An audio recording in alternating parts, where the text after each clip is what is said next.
Hello everyone, well, we have a big crowd, this looks great.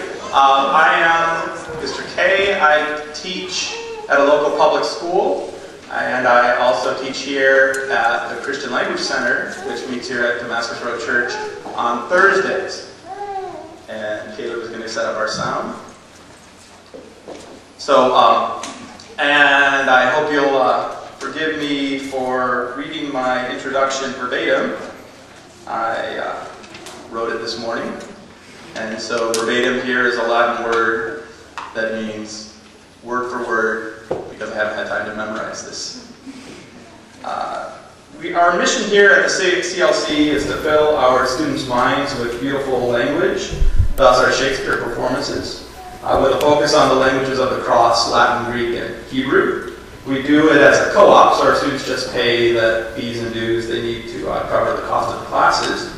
Most of the actors are homeschoolers, and they take many classes here like Latin and history and writing, but some come just for the Shakespeare. So if you have any budding actors in your family, we meet here, usually our classes are Thursdays at 5 o'clock in the evening. And tonight's play is a family production, so as you see these guys up here, you're going to see actors with multiple siblings in the cast. Hopefully you have a program so you get to see that brothers and sisters acting together. Their moms have contributed various props and costumes and other services. And my wife, Amy, is the director, and also she made many of the costumes you see. My daughter, Sophie, choreographed the dances and made the program we have. My son, Caleb, wrote the original music that you'll hear in this play. Their grandmother, Jan, helped make the sets and also the beautiful jester costume. And so God's always been a family, Father, Son, and Spirit. So we like to promote activities that bring families together like this one. Another mission of the CLC is to make Shakespeare accessible to more people, not scary like sometimes he can be.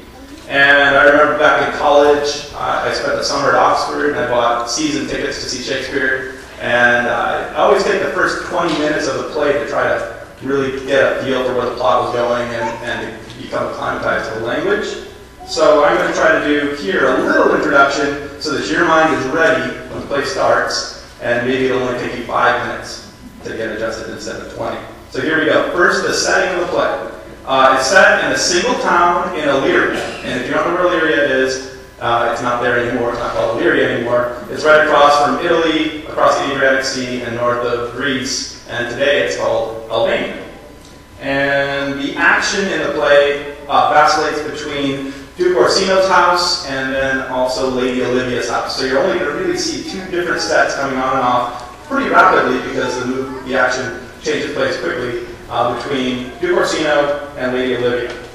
And just like there's two households in the play, there are two main storylines. The first one is the story of mistaken identities.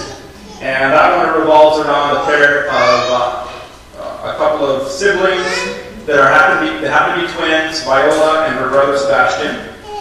Shakespeare got this idea from the plays of Terence and Plautus, and they wrote in ancient Rome about 200 BC, and they loved plays about mistaken identities and identical twins.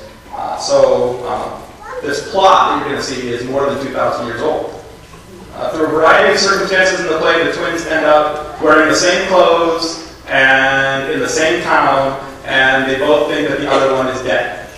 And so Duke Orsino and the Lady Olivia end up thinking that Viola, one of her main characters, is a boy named Cesario.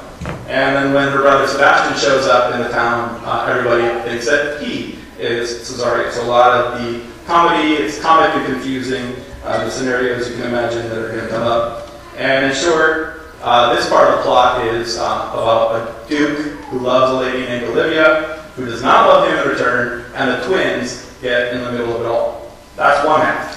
The other half concerns three characters in Olivia's household. Olivia's cousin, Toby Belch, and he lives up to his name in our play, and her maid, Maria, and also Olivia's servant, Malvolio. Now, Malvolio cares only about himself, his ambition, and his rules. He is, as Olivia says, sick of self-love. Malvolio, if you guys have seen the TV show The Office, he's a lot like Dwight from The Office. Or if you are fans of Les Mis, like my family, then he's a little like Javert from Les Mis. He's a character in the play who represents law, the law of God with no faith and no grace and no love. He cares about nobody but himself and his rules. Toby Belch, on the other hand, is the unrepentant sinner in our play. He's constantly drunk and partying and driving his cousin Olivia crazy, and he's also driving his friend in the household, another servant named Maria, driving her crazy. So Maria in the story is the gospel, because she comes out and conquers the law of Malvolio, who would have destroyed Toby. It would have destroyed Toby if it was left unchecked. In the end, it's Maria's love for Toby that defeats Malvolio, and in response, Toby repents of his sins, turns from his drunkenness, and marries Maria. The love of the gospel saves him, and in the end, vanquishes Malvolio from the house forever. So to get the most out of the play, remember, there are 2 households, there are 2 identical siblings, and there's 1 legalistic servant. Also remember that our cast the average age of our cast is around 10. So from 6 to 16 is our range. And they're not trained actors, they're just kids who work really hard to memorize a bunch of Shakespearean blank verse. So forgive the occasional foible and enjoy the play. I'm going to call them out here to, one of the things we do in the class besides performing Shakespeare is they memorize a sonnet and then they write their own. So we're going to have them perform Shakespeare's Sonnet 109, and then 3 of them will read the sonnets that they have written. So I'm going to have them come on out.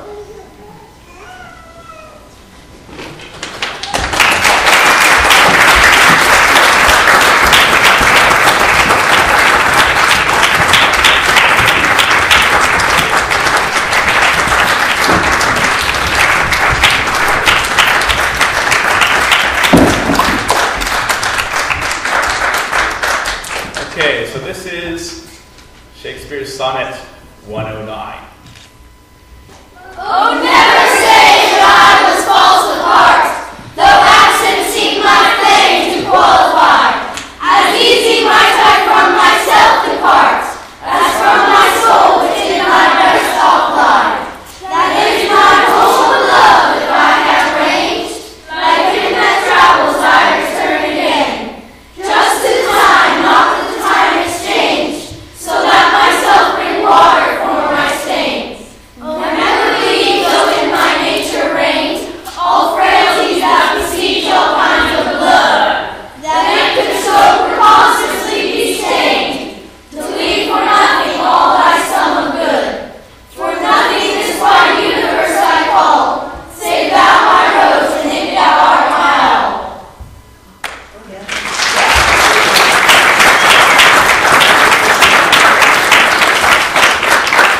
back. I'll have Judah. Judah will read first.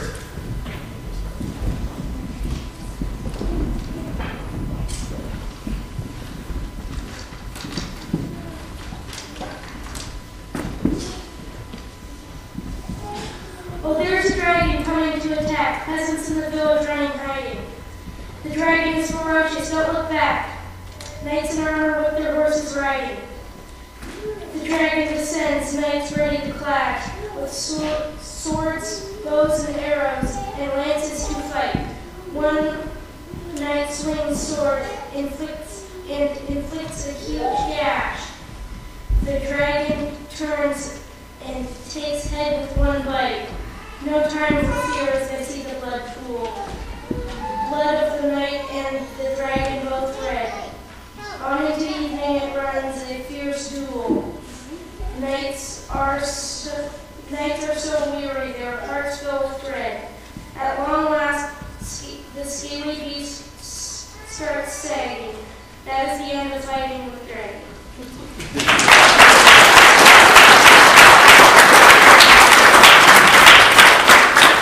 And now we'll have Becca Robinson Elmston. 4 Seasons by Rebecca Robinson. Frost upon my pane, snowflakes fall like rain. Oh, summer when you stand afraid to light, seasons here and gone, nothing else to gain. Drip, drip, drop, your heart will stop from the fright. Oh, but why thou sun beat upon my brow? Do I not tend it, his many fields? I break my back to tend his old sow. Oh, my head doth hurt from all these troubles. Frost bites my heart, and it consumes me. A love like no other must have crossed away. The old sow has become a young beauty. I know never will, but please say, I have changed, not like I was before. Seasons change, but love is forevermore.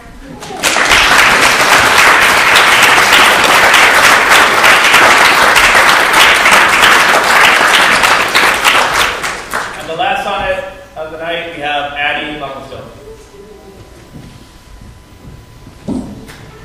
Verses are so beautiful, wild, and free. Our world at a trot, our hearts beat so fast. We reached the woods, excitement was within me. She stopped at a tree 10 times we had passed. There was a cougar there eating his lunch. Like a tree my horse stood there very still. The cougar stood up to blow my skin bush.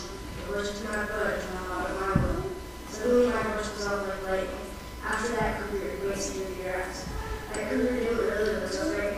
My horse stopped the cat now, bloody mass. I love my horse now, and my friend. Now I see that my throat seems to be sweet.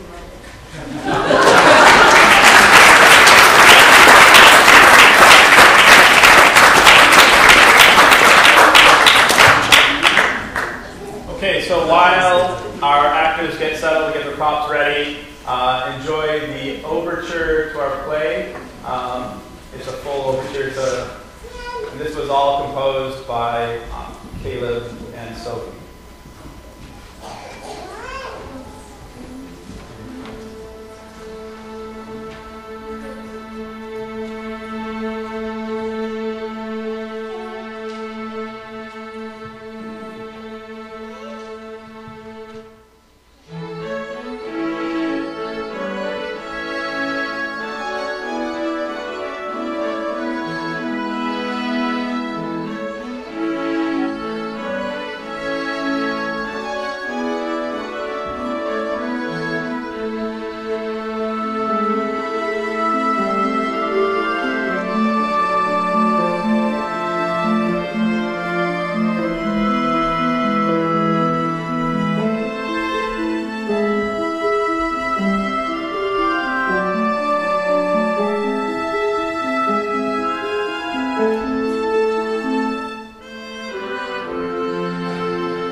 Welcome, everyone.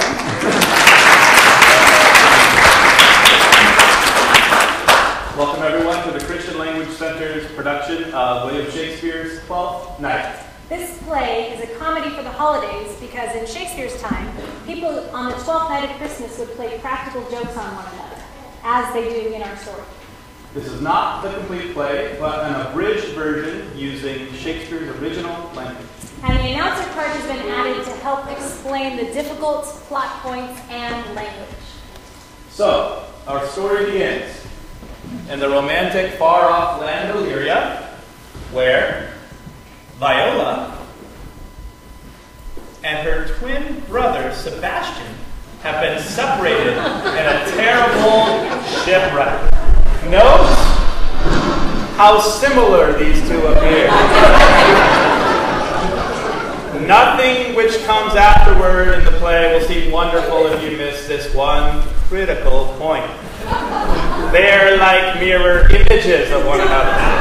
Wow, right, Joe. I can't tell them apart, especially with those hats. They're like one of those picture puzzles in the newspaper, where you have to tell all the differences and there's like an extra button on a shirt or a little curl of hair.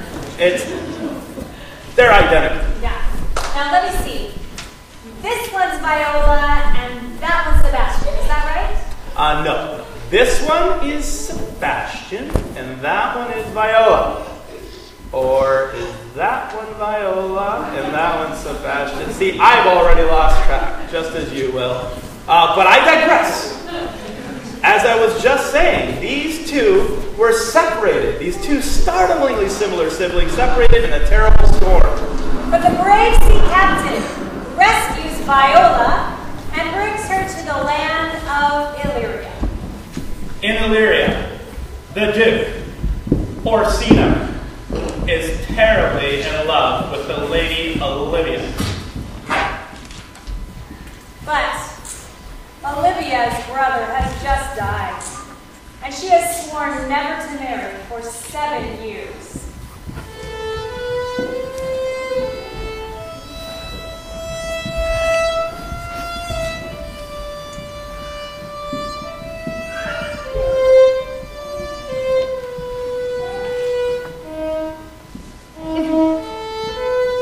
If music be the food of love, play on.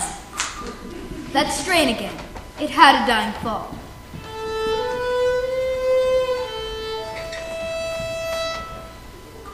Oh, it came over my ear like that sweet sound that breathes over a bank of violets, stealing and giving odor.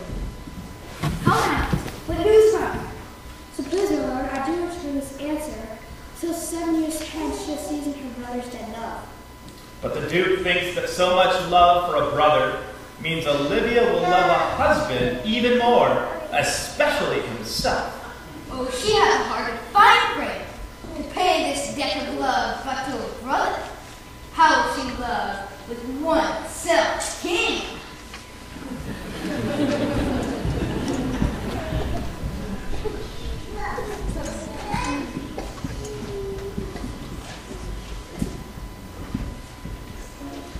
What country, friend, is this? This is Illyria, lady. What should I do in Illyria? My brother, he is in Elysium. Perchance he is not drowned, oh my poor brother. To comfort you, I saw your brother bind himself to a strong mast, where like Arion on the dolphin's back, did make acquaintance with the waves, so long as I could see. For saying so, there's gold. Know you this country? Who governs here? The noble Duke Orsino. Orsino. I've heard my father name him. He was a bachelor then. And it is so very late. A month ago, he did seek the love of fair Olivia, the daughter of the count who died, leaving her in the protection of her brother, who shortly also died. For whose dear loss, they say she hath abjured the company in sight of men. Oh, that I served that lady. She will admit no kind of suit, no, not the Duke's. But Viola needs a place to stay, so she decides to disguise herself as the page boy named Cesario and have the captain recommend her to the Duke. Captain, I prithee, conceal me what I am, and be my aid for such disguise. I'll serve this Duke. Thou shalt present me to him, for I can sing and speak in many sorts of music that will allow me very worth his service. Your muse I'll be. I thank thee. Lead me on.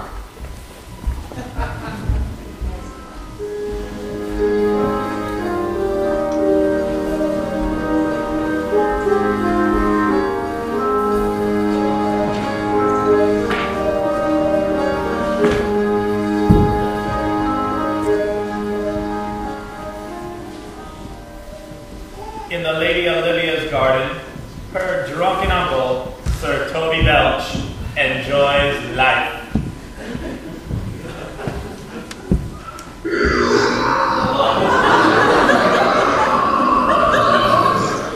Didst thou hear that? Oh, what a plague means my niece to take the death of her brother thus. By my troth, Toby, you must come in earlier nights. Your cousin, my lady, takes great exceptions to your ill hours, and of a foolish knight that you brought in here one night to be her wooer. Who? Sir Andrew Aggycheek? He earns 3,000 ducats a year. He is a very fool. He's drunk nightly in your company. With drinking health to my niece, and I'll drink to her as long as there is passage in my throat and drink nearer.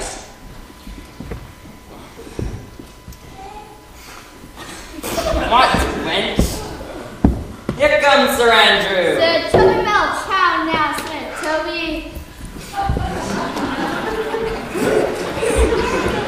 Bless you, Benson. Fools with hands? Sir, I have not you by the hand. Farewell, Oh, knight, when have I seen me so put down? Sir Andrew complains that he has had no luck in getting Olivia to marry him. All right, come tomorrow, Sir Toby. Faith in this will not be seen. Or it should be just 4 to 1. She'll none of me.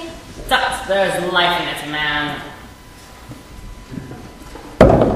I'll stay much longer. I'm a fellow of the strangest mighty world. I like to masks and revels sometimes. Altogether. What is thy excellence? See, I can cut a caper. Wherefore are these things hid? Let me see thee, caper. Excellent.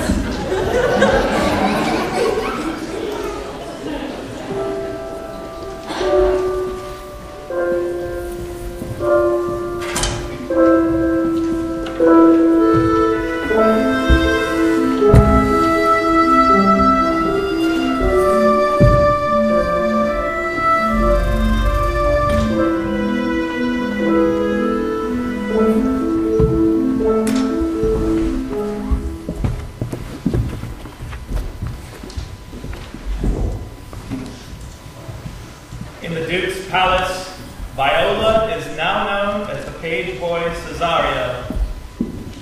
Who saw Cesario? Ho! On your attendance, my lord. Cesario, thou knowest all. I have unclasped my secret soul to thee. According to the customs of the time, the Duke wants the page boy Cesario to go to Olivia and plead for her to marry him. Therefore, good youth, stand at her doors. Sure, my lord, she will never admit me. Be clamorous! Unfold the passion of my love. Act my woes. Dear lad, prosper wilderness. I'll do my best to woo your lady. And yet to barful strife, whoe'er I woo myself would be his wife. So Viola, in love with the Duke herself, must try to get Olivia to marry him.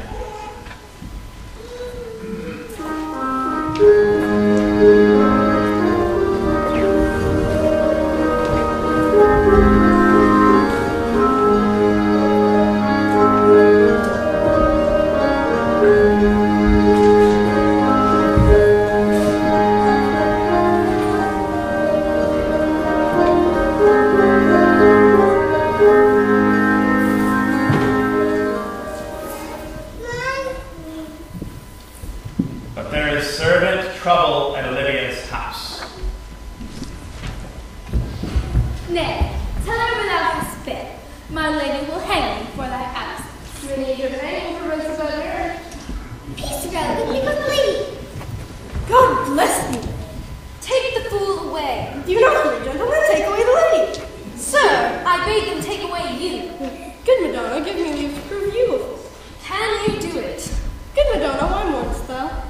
Good fool, for my brother's death.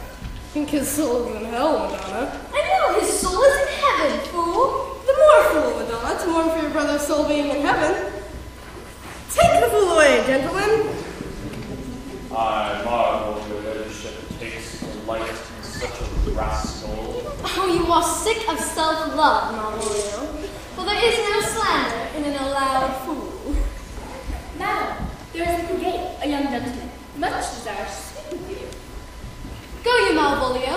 If it be a suit from the Count, I am sick or not at home.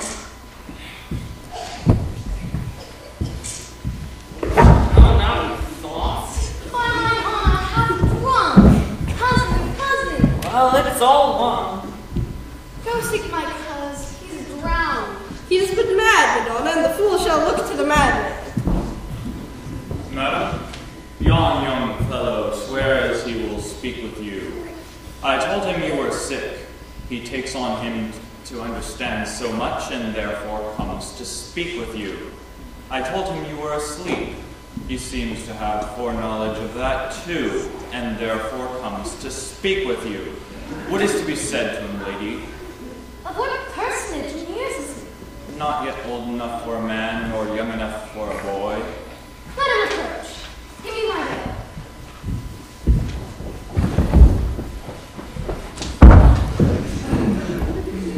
The honorable lady of the house. Which is she? Speak to me. I shall answer for her. Most radiant, exquisite, and unmatchable beauty. I pray you, tell me if this be the lady of the house, for I never saw her. Whence came you, sir?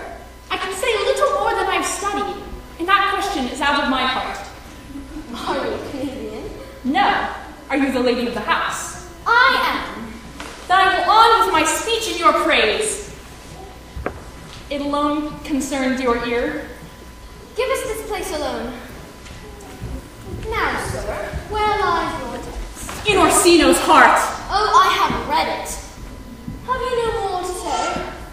Good lady, let me see your face. You are now out of your text, but I shall draw the curtain and show you the picture. Look you, sir. Is it not well done? Excellently done. If God did all. 'Twill endure wind and weather. 'Tis beauty truly blent, whose red and white nature's own sweet and cunning hand laid on. Viola thinks that Olivia is married to have children to inherit her beauty. Lady, you are the cruelest she alive, if you will lead these graces to the grave and leave the world no copy. Oh, sir, I shall not be so hard-hearted.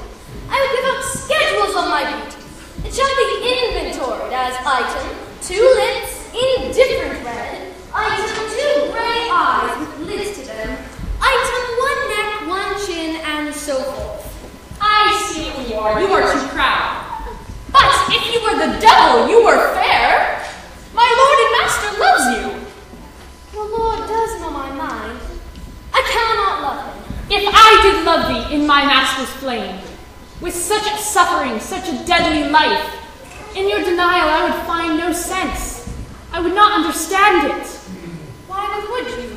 Make me a willow cabin at your gate, and call upon my soul within the house. Write loyal cantions of condemned love, and sing them loud even in the dead of night. Holler your name to the reverberate hills, and make the babbling gossip of the air cry out, Olivia! Oh, you should not rest between the elements of air and earth, but you should pity me. You might do much. What is your parentage? Above my fortunes, yet my state is well. I am a gentleman. Get you to your lord. Let him say no more, unless you come to me again to tell me how he takes it. Fare you well. Farewell, fair cruelty. What is your parentage? Above my fortunes, yet my state is well. I am a gentleman. I'll be small, my heart. Not too fast. Soft, soft. What hell, Malvolio? Here, madame. Run after that same peevish messenger. If I'll this ring behind him, tell him I'll none of it. If that youth will come this way tomorrow, I'll give him reasons for it. Hide me, Malvolio. Madam, I will.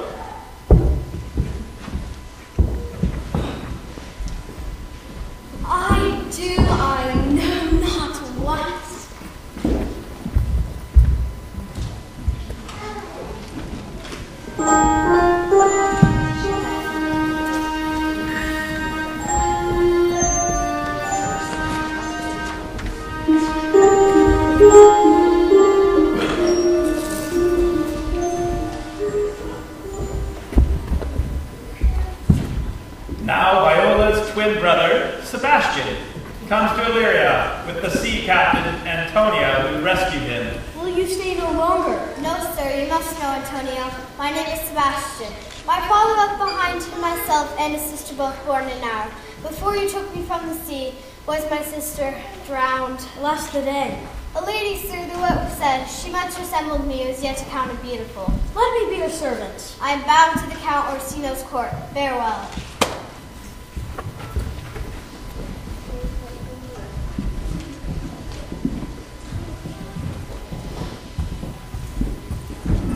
Were not you even now with the Countess Olivia? Even now, sir. She returns this ring to you, sir.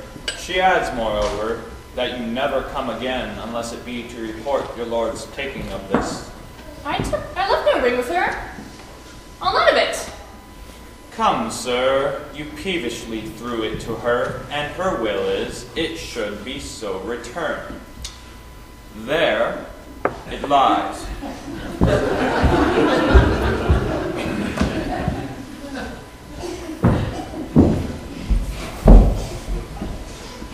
She took no ring of me. What means this lady?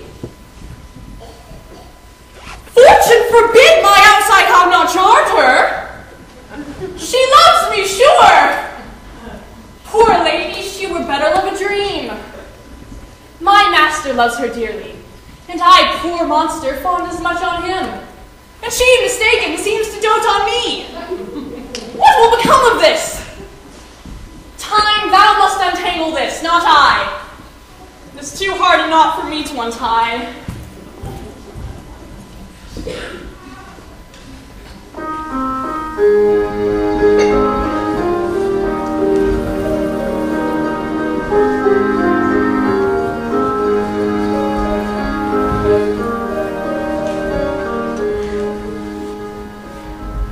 So, poor Viola is in the middle of a love triangle. And to add to the problems, Sir Toby is having a noisy, drunken party. I say, Sir Andrew, not to be about after midnight is to be up betimes. I know to be up late is to be up late. Let us therefore eat and drink. Marian a stoop of wine. Come, let's have a song. A love song.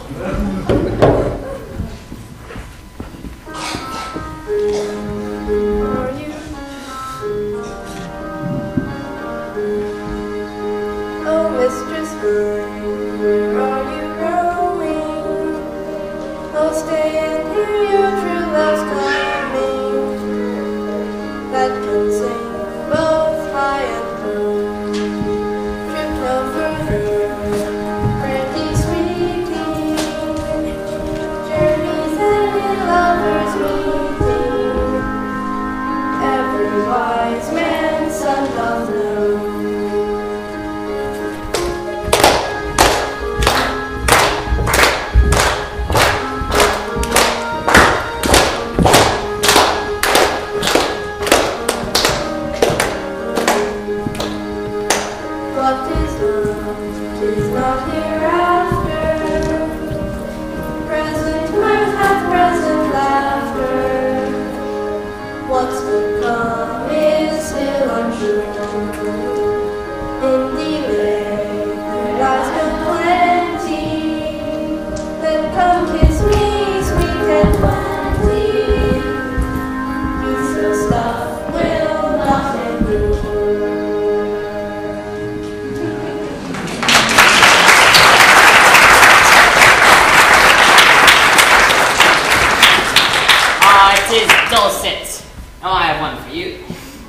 On the 12th day of December, my true love gave to me 12 drummers drumming, 11 pipers piping, 10 lords are leaping, 10 ladies dancing, 8 maids are milking, 7 swans are swimming, 6 geese are laying, 5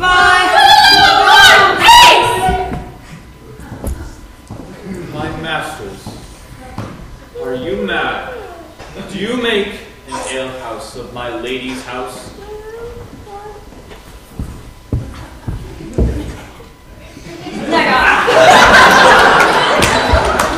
Sir, truly, my lady bid me tell you she is very willing to bid you farewell. Maria says, nay. Nay, good Sir Toby. Dost thou think, because thou art virtuous, there will be no more cakes and ale? A stew of wine, Maria! Mistress Mary, if you prize my lady's favor, you would not give means for this uncivil rule. She shall know this.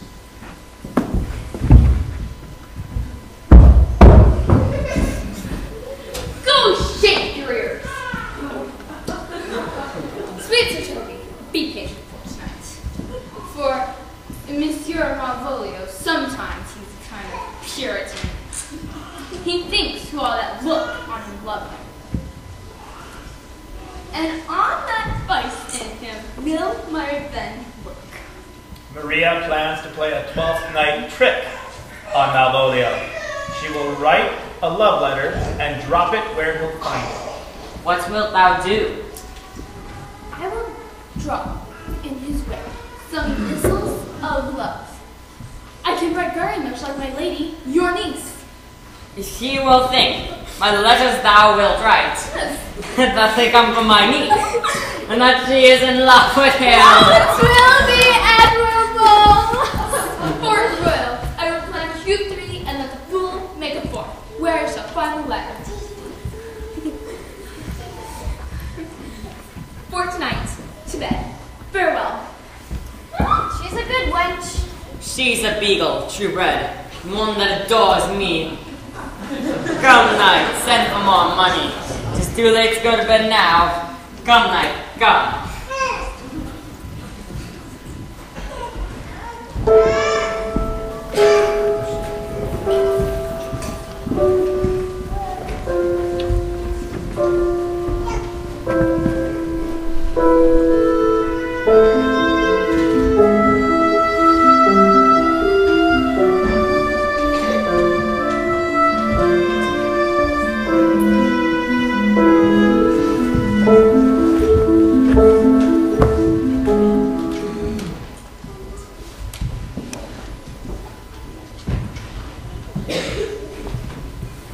In the palace, Viola still loves the Duke, who loves Olivia, who loves Viola. The Duke calms his feelings with songs about lost love. Give me some music. That piece of song, that old and antique song we heard last night. He is not here that he should sing it. Feste, the jester, that Olivia's father took much delight in. Seek him out. Come hither, boy, if ever thou shalt love in the sweet pangs of it, remember me.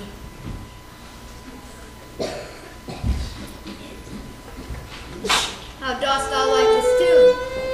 It gives a very echo to the seat where love is throned.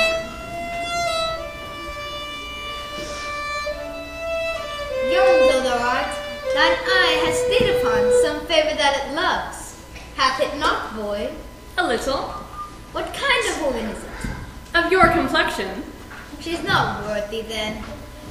What years in faith? About your years, my lord. Too old, by heaven. Let thy love be younger than thyself. Oh, Phil, come. The song we heard last night. Prithee sing.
will get thee to yon same sovereign cruelty. Tell her, my love. But if she cannot love you, sir? I cannot be so answered. But you must. Say there is some lady, as perhaps there may be, who hath for your heart as great a pang of heart as you have for Olivia. You cannot love her, you tell her so. Must she not then be so answered? There is no woman's heart so big to hold so much. Mine is all as hungry as the sea. Aye, but I know that women are as true of heart as we. My father had a daughter, loved a man, as it might be, perhaps, were I a woman, I should your lordship. Viola tells of a pale girl with a broken heart who sat as still as a statue. And what's her history? A blank, my lord. She never told her love, but let concealment, like a worm i' the bud, feed upon her damask cheek. She pined in thought, and with green and yellow melancholy, sat like patience on a monument, smiling at grief. Was this not love indeed? I but died the sister of her love, my boy. I am all the daughters of my father's house, and all the brothers too. And yet I know not. Sir, shall I to this lady? Aye, to her in haste. Give her this drink.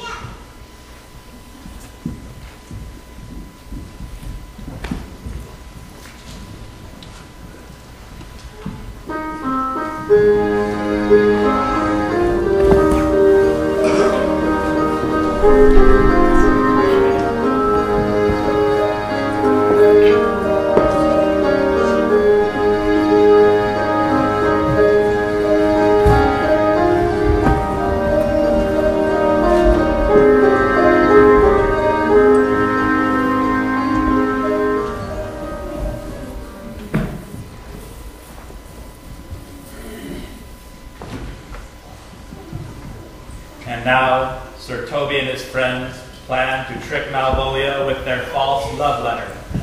Come my way, Signora Fabia. We will trick him black and blue. Get ye all three into the walk street. Malvolio is coming down this walk. I know this letter will make a contemplative idiot of him. Lie down there.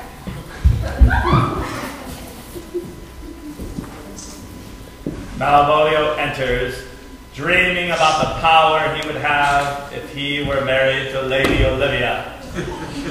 'Tis but fortune, all is fortune, to be Count Malvolio. Ah, rogue! Having been 3 months married to her, sitting in my state, calling my officers about me in my public gown, to ask for my kinsman Toby.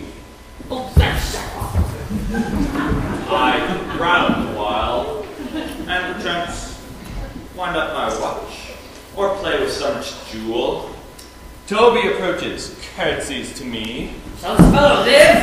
I extend my hand, thus saying, Cousin Toby, you must amend your drunkenness. Out, scab!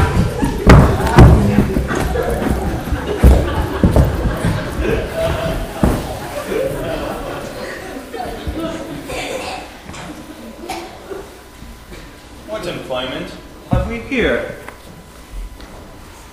By my life, this is my lady's hand.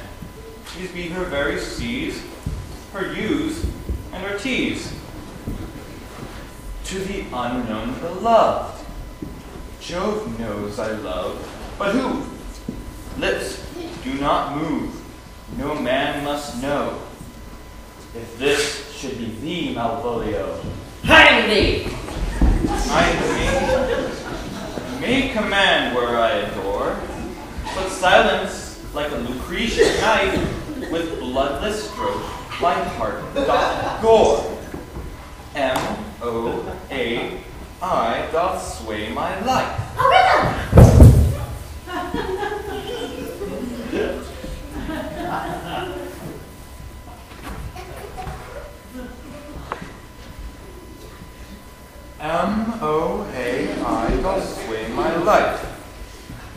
first, let me see. I may command where I adore. Why, she may command me. I serve her. She is my lady. And the rest, if I could make that resemble something softly. M-O-A-I. M. Malvolio. M. Why, that begins my name. Did I not say you work it out? M. But then, A should follow. But O does. And I comes behind. M-O-A-I. Every one of these letters are in my name. So, here follows prose. In my stars I am above thee, but be not afraid of greatness. Some are born great, some achieve greatness, and some have greatness thrust upon them. The love letter tells Malvolio to dress and act in certain ridiculous ways. Be opposite with the kinsman. Remember who commended thy yellow stockings, and wished to see thee ever cross-gartered. I say remember. My lady loves me. She did commend my yellow stockings of late, and did praise my legs being cross-gartered. I am happy.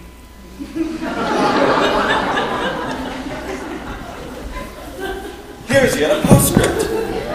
Thou canst not choose but know who I am. Thy smiles become thee well. Therefore, in my presence, still smile, dear my sweet. I will smile.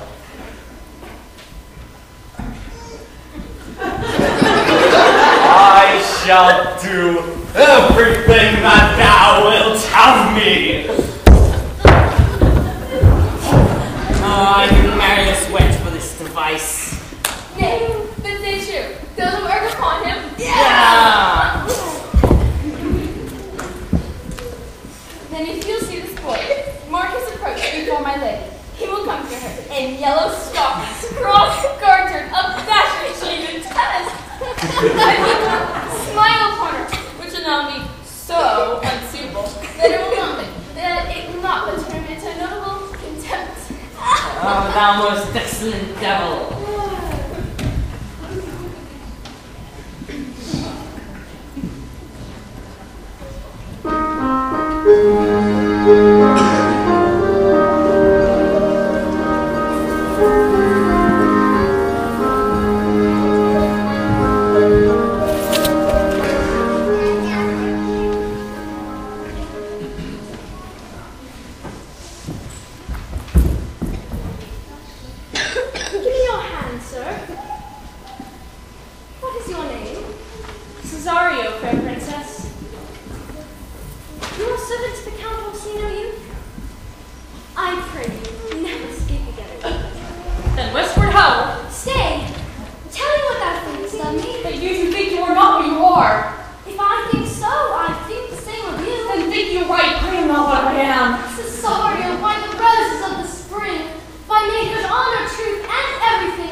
Did she see thee, do I?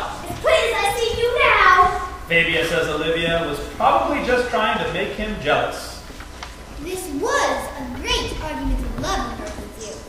She did show the youth in your sight much favor and put fire in your heart. You should have banged the youth into dumbness. Go, challenge the count's youth to a fight.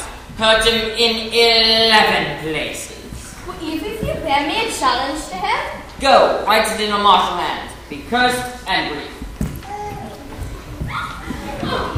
If you allow yourself into stitches, follow me Portfolio is in yellow stockings. And cross-garter? Most villainously, he does obey every point of the letter. He does mouth his face into more lives than is in the new map, with the augmentation of the Indies. I know my lady will spring! Come, bring us where he is.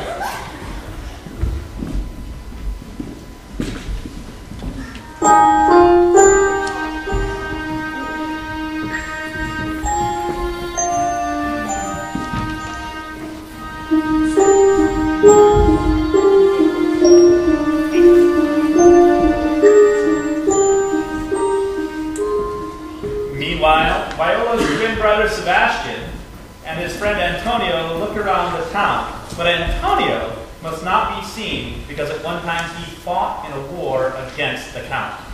I could not stay behind you. These parts to a stranger often prove rough. My kind Antonio, thanks. What's to do? I pray you. Let us satisfy our eyes on the things of fame that do renown the city. I do not without danger walk these streets. Once in a sea fight against the Count, I did some service. Do not then walk too open. Hold, sir, here's my purse.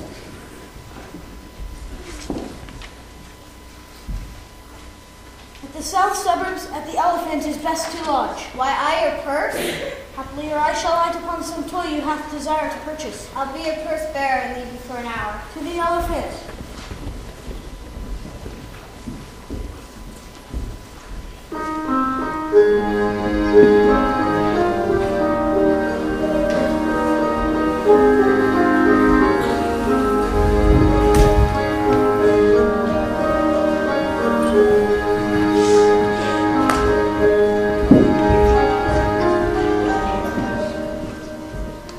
Olivia is so much in love that she sends for Viola again. I have sent after him. He says he'll come. I speak too loud. Where is Malvolio? He is coming, madam, but in a very strange manner. He does nothing but smile. Sure, the man is tainted in wits.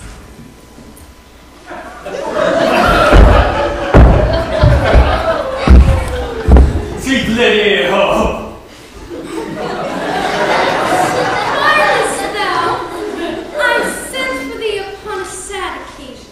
Sad lady. I could be sad. This does bring some obstruction in the blood, this cross-gartering. But what of that, if it pleases the eye of one? What is the matter with thee? Why dost thou smile so and kiss thy hand so oft? Some are born great. Some achieve greatness. And some have greatness thrust upon them. Heaven restore thee! Remember who commended thy yellow stockings, Thy yellow stockings! and wish to see thee ever cross-gartered. Why, this is very midsummer madness! Good deal! The gentleman of Countess Enos is returned. I will come to him. Good Maria, let this fellow be looked to. Where's Toby? Oh, no worse man to look to me than Sir Toby. Nothing can come between me and my hopes. Sir Toby and the others decide to treat Malvolio like a madman and have him locked up. Which way is he?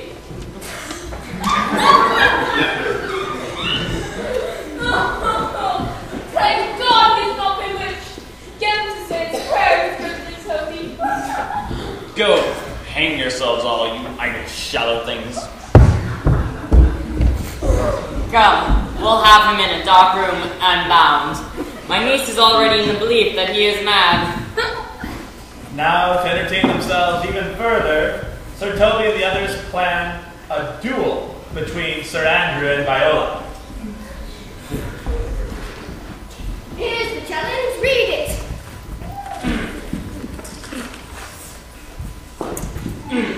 You, I will waylay thee going home. Look to thyself. Andrew, I beat you. He is now with my lady, and will be by and by depart. Go, scout for him at Gorge's end. Draw and swear horribly. Away! Now I will fight them both. Here he comes, Denise. I have set too much into a hot stone.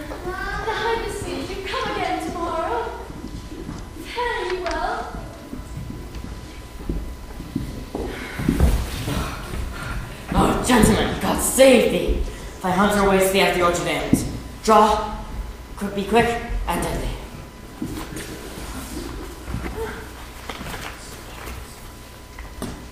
I'm sure no man hath any quarrel to me. What is he? He is knight, but he is a devil. I am no fighter. I beseech you to know of him what my offense to him is. I will do so. Signor Ophelia, wait by this gentleman till my turn. I pray you, madam, know you of this matter? He is indeed, sir, most skillful, bloody, and fatal. Why, man, he's a very devil. I will not meddle with him. Come on, sir. There's no remedy. I got to fight with you. Come on. No. Are you sure it is against my will?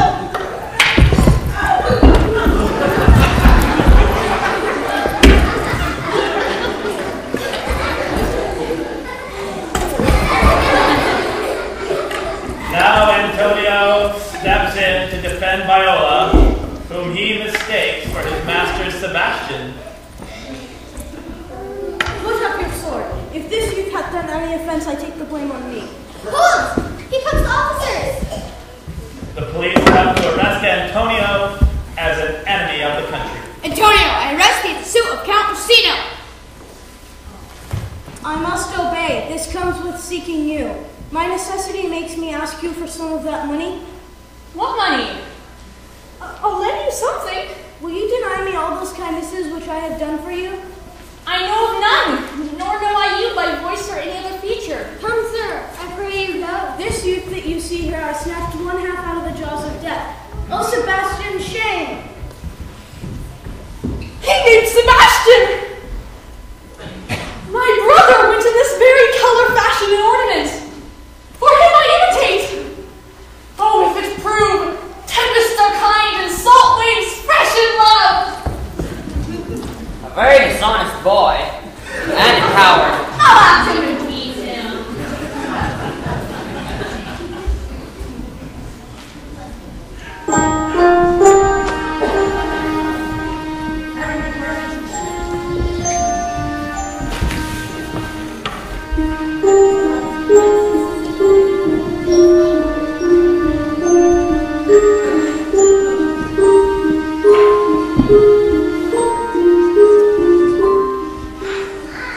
The twins cause more confusion. Will you believe that I was sent for you? Hutu, let me be clear of thee. No, I do not. Nor am I sent to you by my lady to bid you come speak to her. Nor your name, my master Cesario, nor this is not my nose, and you nothing that is so. Now, there's for you. There's for me. There, all the people mad. Come, sir. Hold. Hold, Toby, on thy life I charge thee, hold! Out of my sight! Be not offended, dear Cesario. Be gone! I pray thee, gentle friend, come with me to my house. I'm mad or else this is a dream.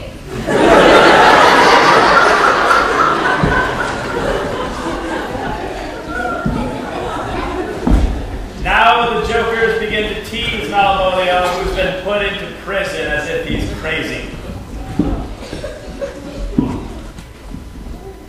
Nay, put on this gown and this beard. Make us believe thou art to Topaz, the curate. All call to Toby.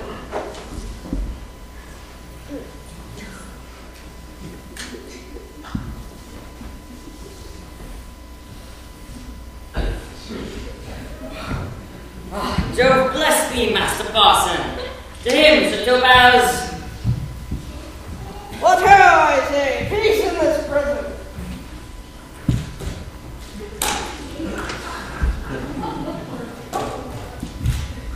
Who calls here?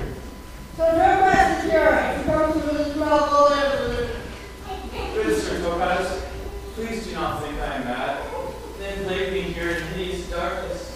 Bad man, they say there's no darkness in big room. Probably well. No. The pranksters feel the joke has gone too far, and and Olivia is too angry with them. Oh, I would we were well rid of this knavery.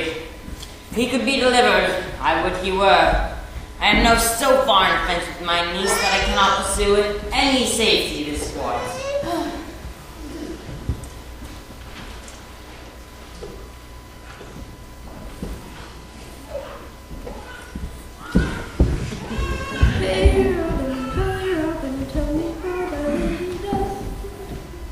Fool! Who calls? Master Malvolio. Good fool, some ink, paper, and light, and convey what I will set down to my lady.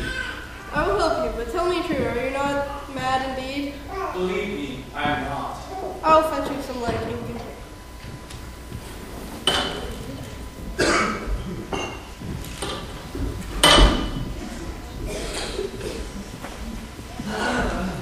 This is the air. That is the glorious sun. This pearl she gave to me. Yet 'tis not madness. Where's Antonio then? I could not find him at the elephant. I'm mad or else the lady's mad. Well, here the lady comes. Olivia wants to marry Viola's twin. Blame not this haste of mine. If you mean well, now go with me, and with this holy man, plight me the full assurance of your faith. What do you say? I'll follow this good man and go with you, having sworn truth and will be true.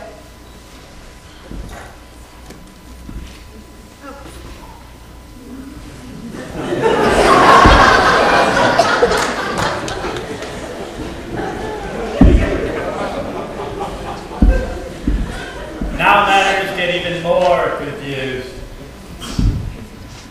Here comes the manservant to rescue me. The face of his I do remember well. Noble pirate, what foolish boldness brought thee to thine enemies? Orsino, noble sir, that most ungrateful boy there by your side from the rude sea whose life I gave him. His false cunning denied me mine own purse, which I had recommended to his use not half an hour before. How can this be? When came he to this town? Today, my lord. Here comes the Countess Olivia. Now heaven wants on good. But Philip, thou wouldst our mans. In 3 months this he had depended upon me. Cesario, you do not keep promise with me. Gracious Olivia, still so cruel. Still so constant, lord. What shall I do? Come, boy, with me. Whither, my lord? Cesario's husband, stay. Husband? Her husband's? No, my lord, not I! Oh, welcome, father. Father, tell me what hath newly passed between this youth and me. A contract of eternal bond of love strengthened by the interchangement of your rings, and the whole ceremony is sealed by my testament. Oh, thou dissembling cub! Farewell, take her! My lord, I need your test! Said one for Centauri. Who has done this, Sir Andrew? The Count's gentleman wants Cesario. He's the very devil. My gentleman, Cesario? Here he is. You broke my head for nothing. I never hurt you! You drew your sword upon me without cause! Has hurt me, and there's the end on it. Get him to bed, and let his hurt be looked to. I'm sorry, madame, I have hurt your kinsman. You throw a strange guard upon me, and by that I do perceive that I hath offended you. Pardon me, sweet one, even though the vows made each other but so way to go. One face, one voice, one habit, and 2 persons? Antonio, how many hours tortured since I have lost thee? Sweet Sebastian, how hast thou made division of thyself? I had a sister whom the blind waves had devoured. What kin are you to me? Sebastian was my father. Such a Sebastian was my brother too, so went he to his watery tomb. Were you a woman? I shed my tears that fall upon your cheek and say, thrice welcome, drowned Viola. I am Viola.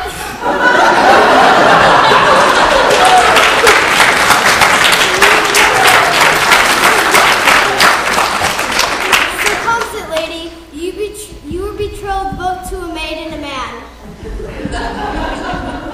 Boy, thou hast said to me 1,000 times thou shouldst never loved woman like me. Give me thy hand, and let me see thee in thy woman's deeds. The captain that did first bring me on shore hath my maid's garments. He is now in durance at Malvolio's suit. Fetch Malvolio hither. Although they say he's much distracted. How does he, Straw? He is hereby, truly, madame, he is hereby read a letter for you. By the Lord, madame, you wrong me. I have your own letter that induced me to the semblance I put on, the madly used Malvolio. Did he write this? Fabio, bring him hither. The Duke proposes to Lionel. Since you called me master for so long, here is my hand, and you shall, from this time on, be your master's mistress. Madam, you have done me wrong, notorious wrong. Peruse this letter. You must not deny it is in your hands. Now, tell me why you bade me come in smiling in cross-garter to put on yellow stockings, and acting thus why you have suffered me to be in prison. Tell me why. Alas, Malvolio, this is not my writing. 'Tis Maria's hand. Madame, hear me speak. Most freely I confess, myself and Toby sentenced to advise against Malvolio here. Maria Griffith, I'd say to him of great importance. In recompense whereof, he has married her.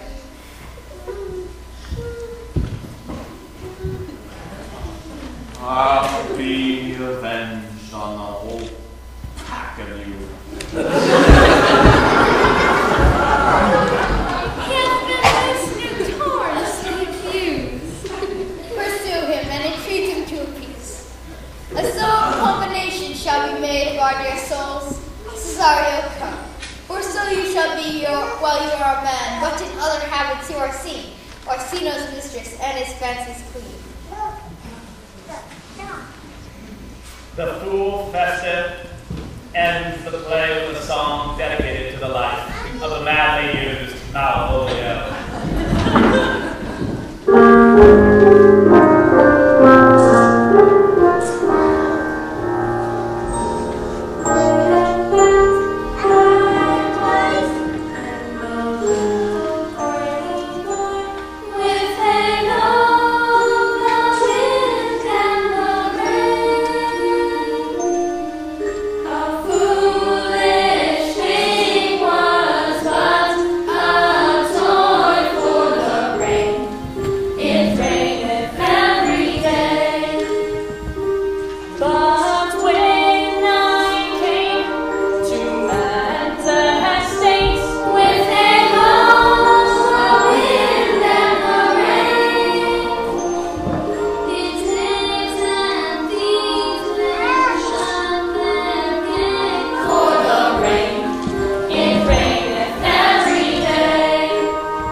things to say about the stuff you see in the back.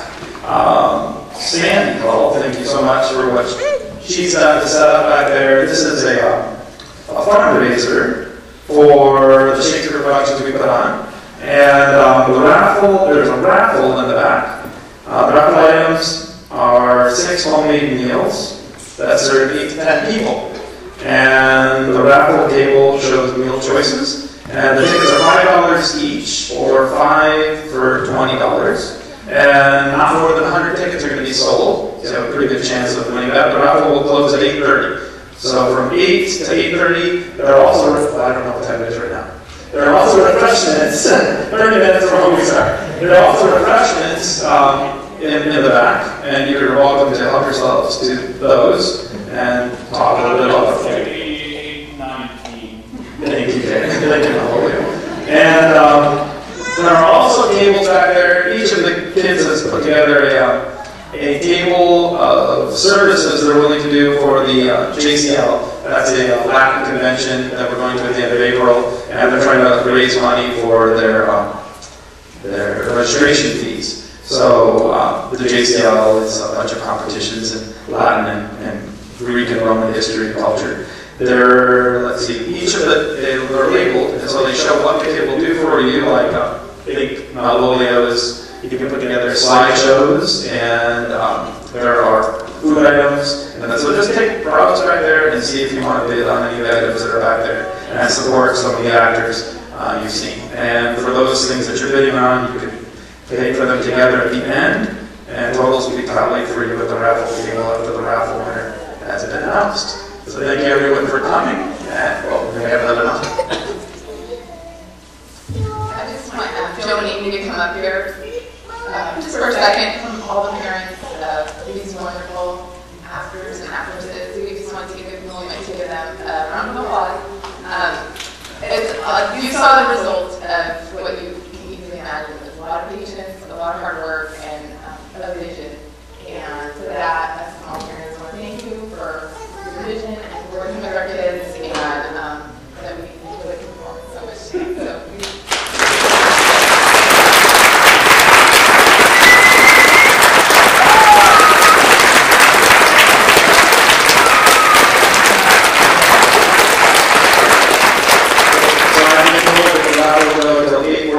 So Dear Heavenly Father, we thank you for this performance that went so well. We thank you for the food you gave the people